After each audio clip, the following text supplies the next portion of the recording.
के तपाईहरुले TikTok, Facebook, Instagram लगायत अन्य सोसियल मिडियाहरूको पासवर्ड बिर्सिनु भएको छ? यदि बिर्सिनु भएको छ भने कसरी पत्ता लगाउने? तपाईलाई सिकाउन गइरहेको छु। कृपया ध्यान दिएर हेर्नुहोला यो भिडियोलाई।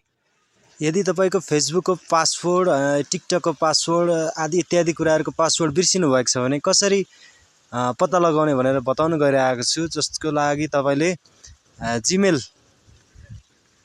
चाहिन्छ। जीमेल भन्ने एप्समा तपाईले क्लिक गर्नुपर्ने हुन्छ। यसमा क्लिक गरिसके पछाडि यहाँ माथि सिरानमा आइकन देख्नुभयो होला, तपाईको जीमेलको नाम हो त्यो। र त्यहाँ क्लिक गरिसकेपछि अब यहाँनेरि यस्तो इन्टरफेस खुल्छ। त्यसमा म्यानेज योर गुगल एकाउन्ट लेखेको छ, त्यसमा क्लिक गर्नुपर्ने हुन्छ। त्यस पछाडि थोरै स्क्रोल डाउन गर्नुहोस् र यो सेकेन्डमा रहेको सेक्युरिटी एन्ड साइन इन भन्ने अप्सनमा क्लिक गर्नुपर्ने हुन्छ। यो सेक्युरिटी एन्ड साइन इनमा क्लिक गरिसके पछाडि फेरि तपाईले स्क्रोल डाउन गर्नुपर्छ। तल सार्नुहोस्, तल एकदम पुछरमा यहाँनेरि लेखेको छ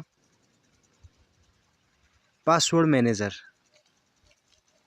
यसमा क्लिक गर्नुपर्ने हुन्छ। यसमा क्लिक गरिसकेपछि हेर्नुहोस् यहाँनेरि फेसबुक 4 वटा एकाउन्ट रहेछ। यहाँनेरि तपाईले देख्न सक्नुहुन्छ। यहाँनेरि 4 वटा एकाउन्ट रहेछ। 4 वटा एकाउन्टको पासवर्ड चाहिँ यहाँनेरि छ। अब यसमा क्लिक गर्नुपर्छ। यहाँ क्लिक गरिसके पछाडि यहाँनेरि पासवर्ड हैन, अब तपाईको फेसबुक नेम आउँछ। यहाँनेरि यो आँखा जस्तो देखिएको मा चाहिँ क्लिक गर्नुभयो भने तपाईले यहाँनेरि पासवर्ड देख्न सक्नुहुन्छ। त्यसैगरी अरु तपाईहरुको अरु फेसबुक, टिकटक सबैको यसरी नै देख्न सक्नुहुन्छ, पत्ता लगाउन सक्नुहुन्छ।